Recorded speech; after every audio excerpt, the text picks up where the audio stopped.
The forest farming in practice slide. Okay, Tiffany's giving me a thumbs up. Great, well, thanks, Will. And I just want to thank everyone for spending yesterday morning and this morning with us. I know this forest farming is a new topic for a lot of people. And, you know, you might be thinking at this point, all right, forest farming's cool, but, you know, so what? How does this actually apply to your day-to-day job when you're trying to address natural resource concerns? How does it meet the needs of the landowners you work with? Are the landowners that you work with even interested in forest farming? So this final session in this webinar series is forest farming in practice, where we're going to try to answer some of those questions and try to bring it all together and put a nice bow on it at the end. This session is going to be co-presented by myself, Katie Commender, the Agroforestry Director at Appalachian Sustainable Development. And we also have Catherine MacFarland here, who's the agroforester with the USDA National Agroforestry Center. So over the next 35 minutes or so, I'm going to do a little introduction about Appalachian Sustainable Development, or ASD, the nonprofit that I work with. Highlight a really exciting project that we have going on through our NRCS SIG grant, or Conservation Innovation, to learn a little more about some of the services we're able to offer forest landowners. And I'll wrap up my section here just with an overview of landowner interest and needs as it pertains to forest farming. And then I'll kick it off to Kate to talk about forest farming relevance to the Department of Forestry's Forest Action Plan goals and NRCS cost share programs like EQIP and CSP. And then lastly, we're going to wrap up with some next steps for actionable steps that we can all take to start integrating forest farming into our day-to-day work. So to start, just a quick overview of the nonprofit I work for, Appalachian Sustainable Development, or ASD. We've been around since 1995. We're based in Southwest Virginia, but we work with forest landowners and partners throughout Central Appalachia. And our mission is to build a thriving regional food and agriculture system that creates a few things. A, healthy communities. B, respects the planet, all while cultivating profitable opportunities for Appalachians. And the agroforestry program that I manage has been in operation since 2010. So we've been working across Central Appalachia to help farmers adopt agroforestry practices like forest farming. And one of the big needs that we found from farmers is, you know, once they're growing these products, what are the markets and how do they process it? So in 2017, we opened up the Appalachian Harvest Herb Hub in Duffield, Virginia. It's a shared use commercial herb processing facility where we work with forest farmers and field grown medicinal herb farmers to sustainably grow, harvest, process, and sell sustainably grown botanicals into premium price markets. So with this program, we're able to offer trainings like this, largely to forest farmers and now to natural resource professionals as well. Like I mentioned earlier, when grant funding is available, we also have cost share funding to help offset planting stock costs and certification costs. And then we have commercial herb processing equipment. So farmers can bring their product to our facility in Duffield. We have washing, drying, resizing equipment to help them meet buyer specifications. And then lastly, we offer aggregation and marketing services so that farmers can collectively pool volume together and access herbal products companies in the US and internationally who are really willing to pay premium prices for sustainably grown botanicals. One of the issues that we've been trying to work on over a number of years now is increasing the landscape scale adoption of agroforestry practices like forest farming. And this has been something that a number of partners with the West Virginia Forest Farming Initiative and others throughout Central Appalachia have been trying to tackle.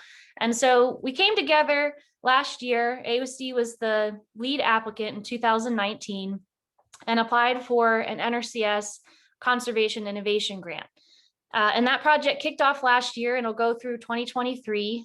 And the goal that I want to focus on here today is number one. We're looking to enhance forest land conservation by increasing the adoption of both sustainable and profitable forest farming practices that can be used as financial incentive to adoption. So that's going to help us get to a more landscape scale adoption of forest farming. Secondly, we're also working with alley cropping, another agroforestry practice, but the star of the show is forest farming today, so we'll just stick with that. So to meet this goal, our first objective is to help conserve 1,800 acres of forest land under these forest farming best management practices that you've been hearing about over the past 2 days. So that might be mitigating invasive species in the understory or planting these forest botanicals to help increase biodiversity. And to do this, we're going to be taking several measures. First, Rural Action and ASD are both conducting site visits throughout Central Appalachian. We hope to work with 60 landowners to implement these forest farming best management practices. Our partner up in Ohio, United Plant Savers, is going to be working with 25 forest farmers to help them receive a certification known as Forest Grown Verified. And that's really a certification that when buyers and consumers see it, they know that forest botanicals are grown sustainably in a forest farm system, and it helps achieve higher premium price points. So then ASD through our herb hub will be working with those farmers to help them process and sell their forest botanicals to those premium buyers. And that's the financial incentive for adoption. Our second goal, we're going to be working with these herbal products companies as well as forest farmers themselves to attract an additional $35,000 in private funding to support forest land conservation through forest farming. We're already working, I think, with 7 herbal companies who've submitted purchase orders for sustainably forest farm botanicals. And so far we have 1 contract farming agreement, and we're working on 1 to 2 additional ones. We're also going to be working with the USDA National Agroforestry Center to conduct an economic analysis of forest farm botanicals. And there's 2 sort of goals behind that. One, farmers want to know how much money they can make at forest farming before they adopt it. And so this can help quantify the profit potential. And secondly, oftentimes farmers are not necessarily sure how much they really need as a break-even price point when they're selling these botanicals. So this calculator will help basically create the sales prices needed for forest farming. And this will be a tool that's available for natural resource professionals and farmers alike. And lastly, we're going to be developing some publications. So the first one is a plant population assessment. And if you remember back to the wild stewardship form of forest farming, where you're managing wild plants, the most important thing to start with in managing wild plants is a baseline population. How many plants are actually in the woods? And all your management, kind of comes from there. But right now, we don't really have a farmer-friendly way to measure that. It's all very scientific and complicated. So this protocol will be more of a farmer-friendly method that farmers and natural resource professionals can use.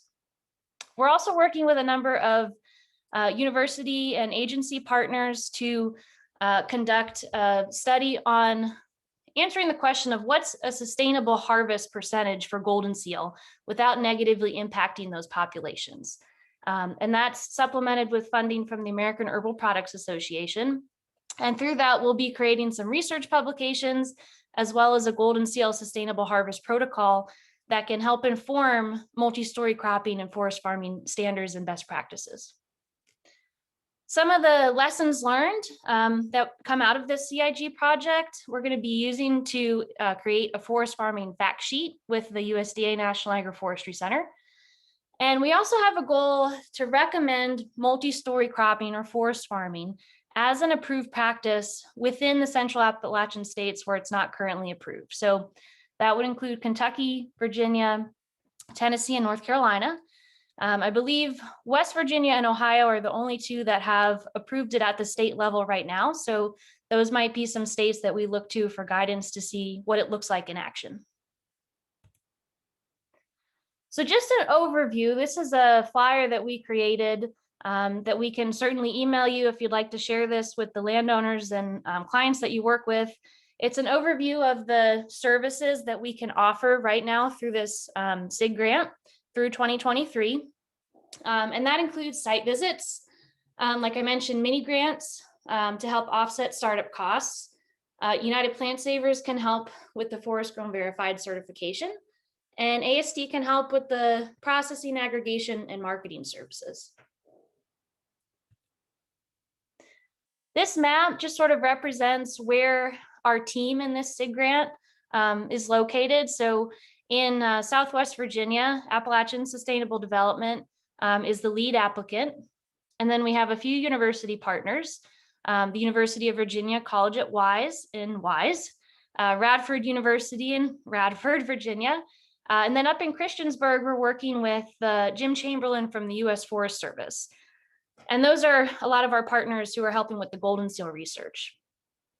And then up in Ohio, we have United Plant Savers, who manages that Forest Grown Verified certification program and the Botanical Sanctuary Network that we talked about. And Rural Action, you've heard a lot from Tanner over the past few days. And then lastly, more on a national scale, we're working with the USDA National Agroforestry Center. So I want to switch gears and talk a little bit about landowner interest in forest farming. I hear a lot of comments that, well, I don't know if there's a lot of people who are interested in it, or we just don't get that many requests for it.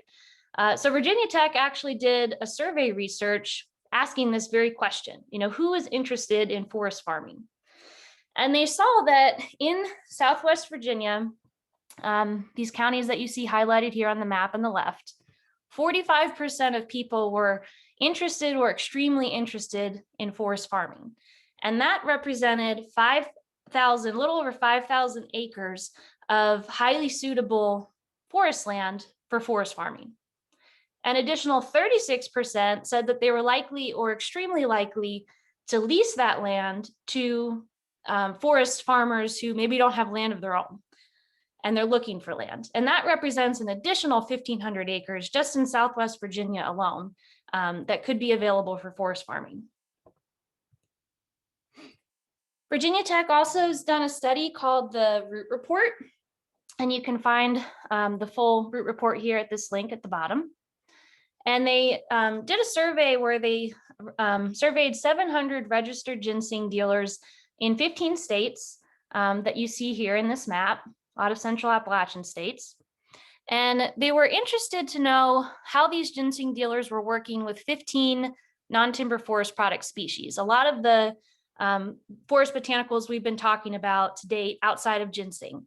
And they wanted to know what their business attributes were, their purchase volume, and their harvest distribution, because there's not a lot of data on these less common NTFP species outside of ginseng.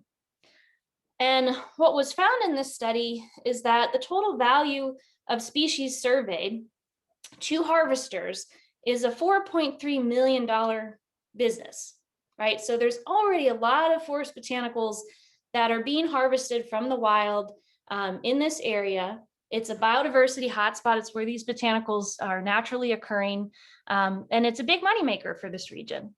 So you can see in this map here, the areas that are darkest represent the highest density of harvest for golden seal, for example. So we're looking at Southern West Virginia, Southwest Virginia, Eastern Kentucky, and Ohio here. A lot of golden seal already being harvested. Of the total trade volume, that represents 73%. And for Black Cohosh, which is the highest, is 77%. So what does that mean for the woods and for forest botanicals? If we look at golden seal, for example, we saw that between 2014 and 15, the total trade was around 106,000 dry pounds. Now, if you look at that and you multiply it by the number of fresh roots per dry pound, 400 plants per dry pound it takes, we're looking at 42,442,000 plants that are harvested in the woods annually. So that's having a big impact on our native populations in the wild.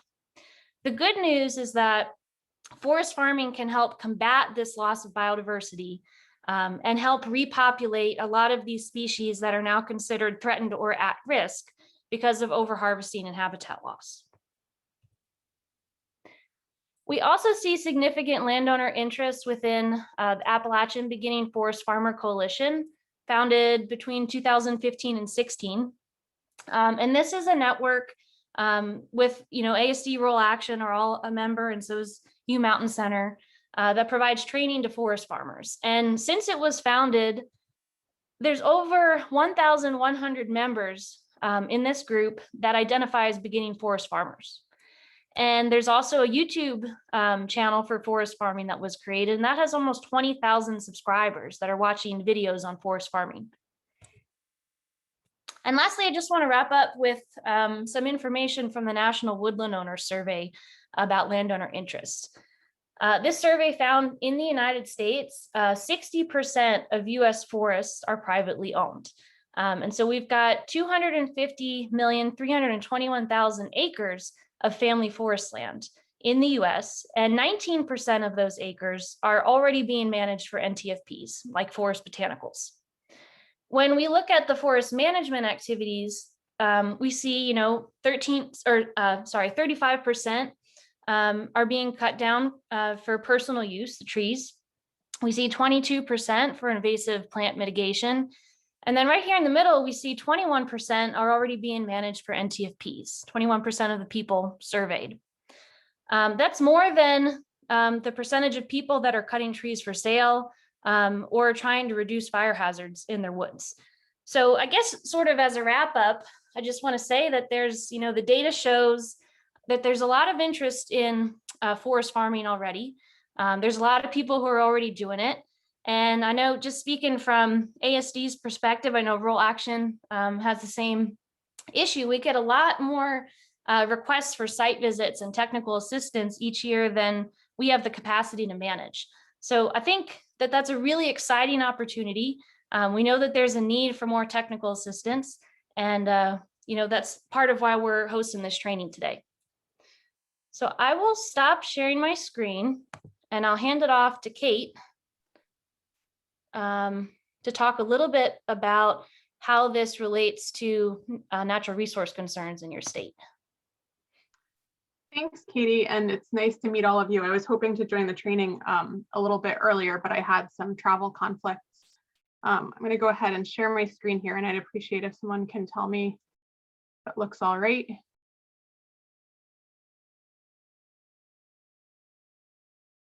Hopefully you all can see that okay. Yeah. Awesome. So I'm going to share a little bit about sort of some perspectives on thinking about forest farming in the context of our conservation program goals, because I think that's a piece of this puzzle that many of us who work for natural resource agencies are sort of trying to sort through and think through. And, as somebody who works for the National Agroforestry Center, I get to think a lot about agroforestry. And what I love about it is that it can both sort of have these production benefits and have these conservation benefits. And we love talking about sort of the multifunctionality of agroforestry. And it is sort of the most exciting part.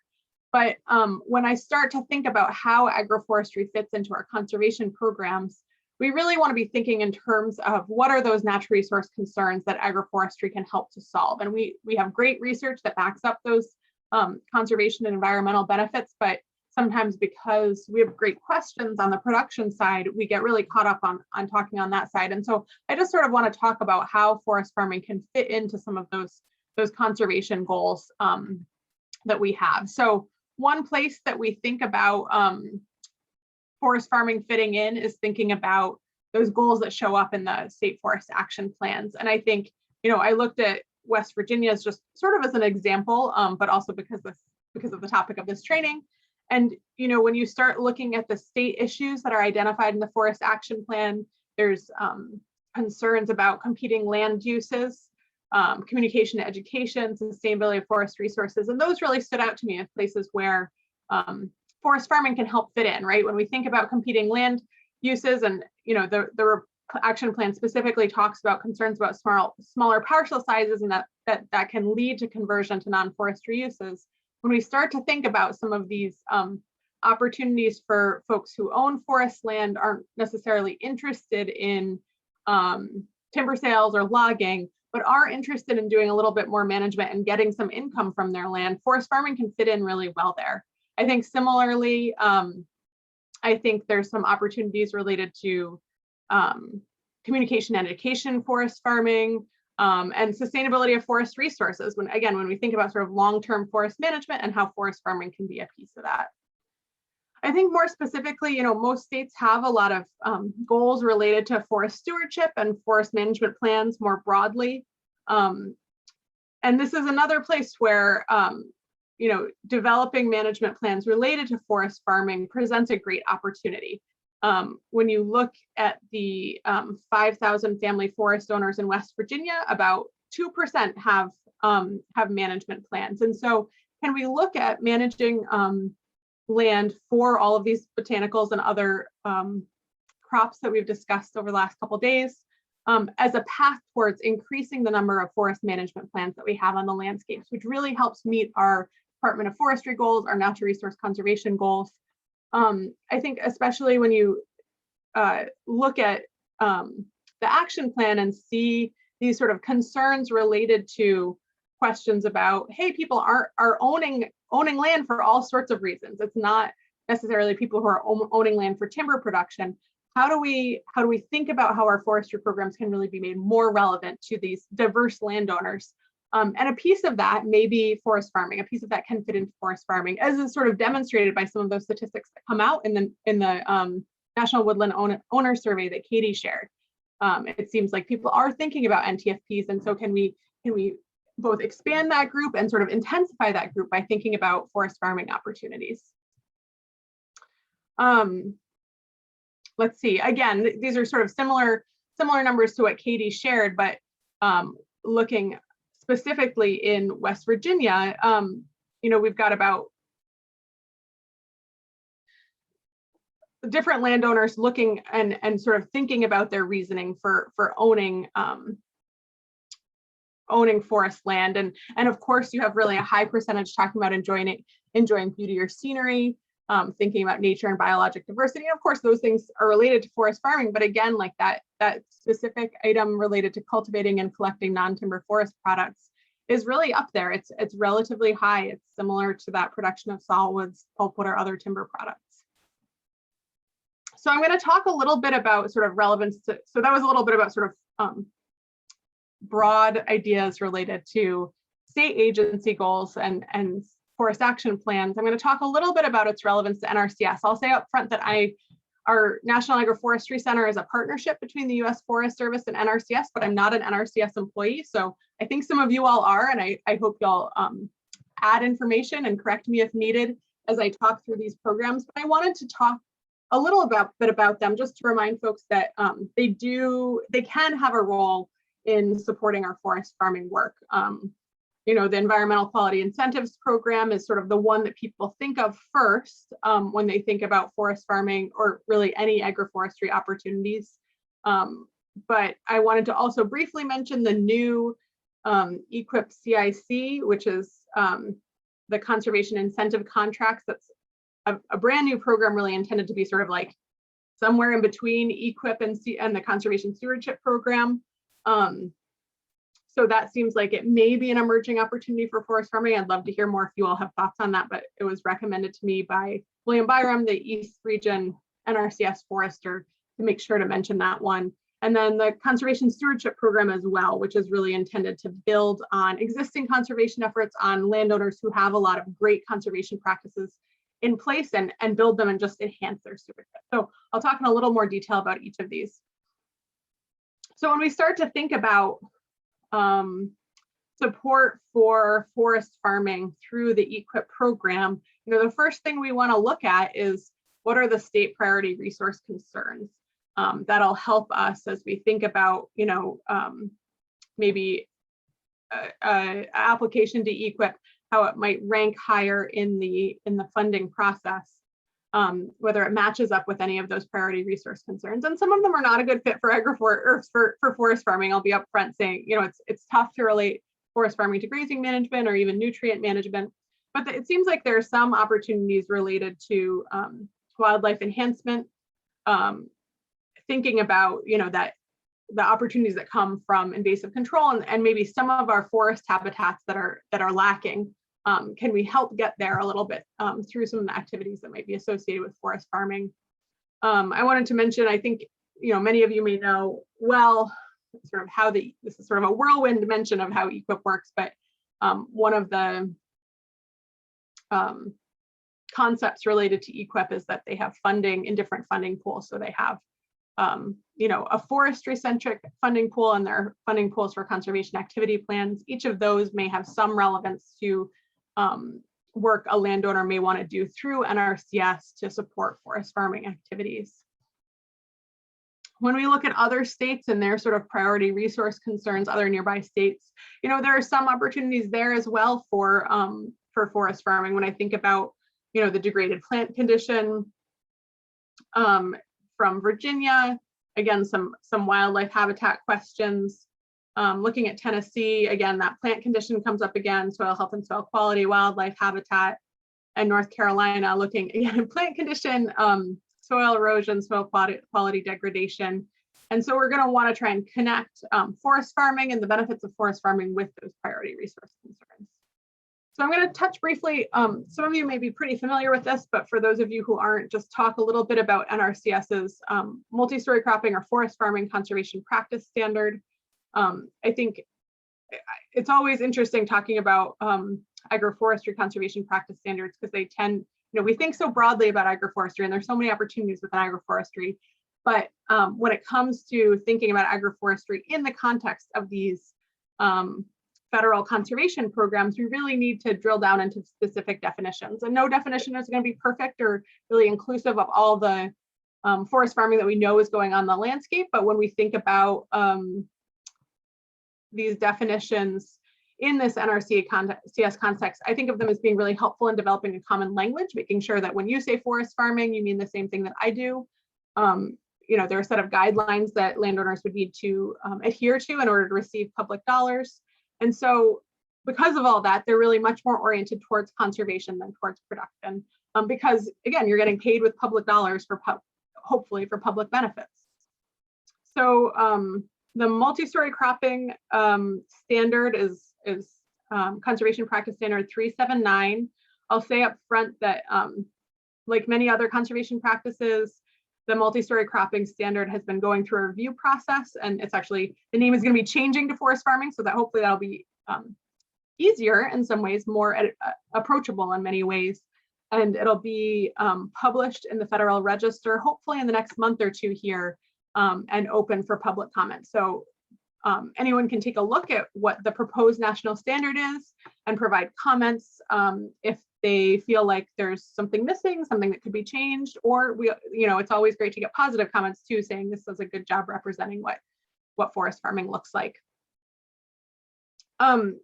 Again, when we want to think about how forest farming fits into EQIP and other kinds of programs, we want to talk about how it addresses resource concerns. So the purposes outlined in that 379 standard relate to improving crop diversity, improving soil quality, and increasing net carbon storage. So those are the current purposes, and those are what you would use to connect to the either state priority resource concerns or just other resource concerns that you would be addressing through that forest farming practice.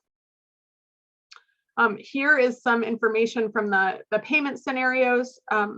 There's both national payment scenarios and regional payment scenarios. This is sort of brief descriptions of all of those. And you can actually look up your state payment schedules at the website I have on the bottom there. And I think we can share these slides afterwards if people want to, you don't have to write down a long URL there.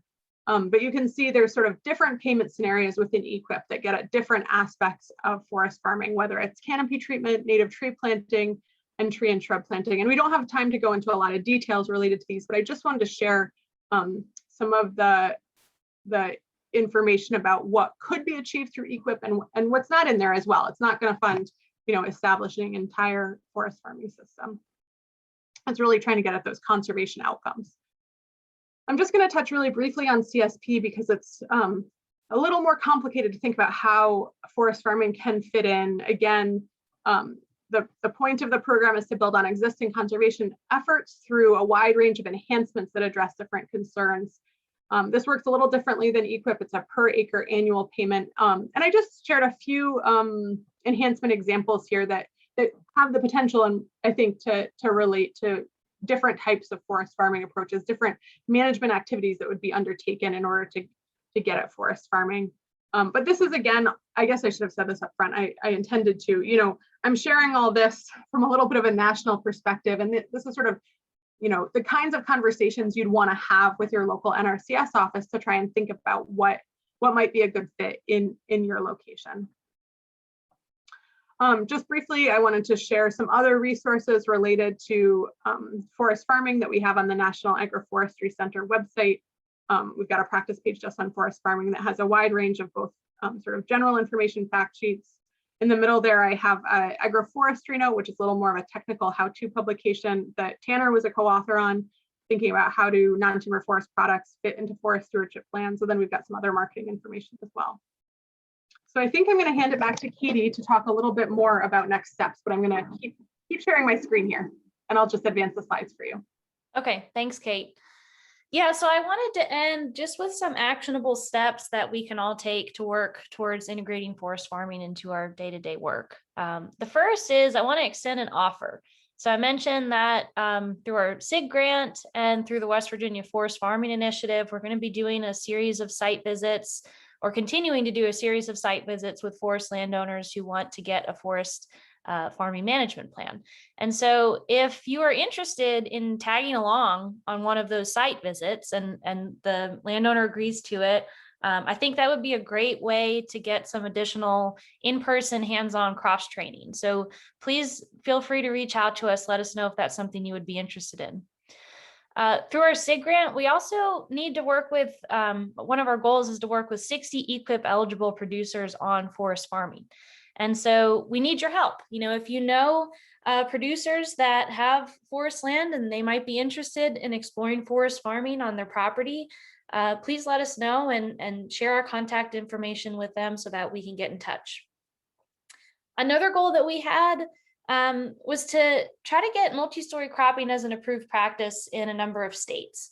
And we realized that that's not as easy as just checking a box to say, okay, it's approved for EQIP. It's going to require more trainings like this. It's going to require coming up with payment schedules for a state, job sheets, a number of things. And so we want to know what support we can provide to help make that a reality in Kentucky, Virginia, Tennessee, and North Carolina. So any input that you have on that to help guide our next steps. We realized that just having one webinar series over the course of 2 mornings is not going to make you a forest farming expert.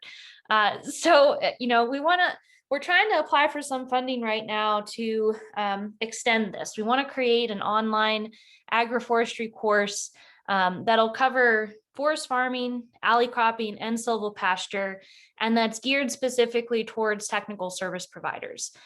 So if you know of any funding sources out there that might be a good fit, feel free to send them our way. And in connection with that, we want to do follow-up in-person trainings. And I think it'd be great if we got funding for forest farming and alley cropping demonstration sites to actually host those trainings for more hands-on experiential learning. I think we did the best that we could with a virtual tour of the woods, but it's always a lot more fun and beneficial if we can do it in person. And lastly, and probably the most important thing on this slide, is that the evaluation for this training will help inform future trainings. So please, please, please, your input and your feedback is super valuable. It will help inform what we present at future trainings to best meet your needs and the needs of the landowners you work with. So if you stay silent, we won't know if we're doing a good job, a bad job, what we need to improve on. So please fill out that evaluation form. And next slide, Kate. And with that, I just want to say a big, big thank you to everyone for spending the past 2 mornings with us. My contact information is here, as well as Kate's. If you want to get in touch with us or have any follow-up questions, please don't hesitate to reach out. And it's been a pleasure having y'all.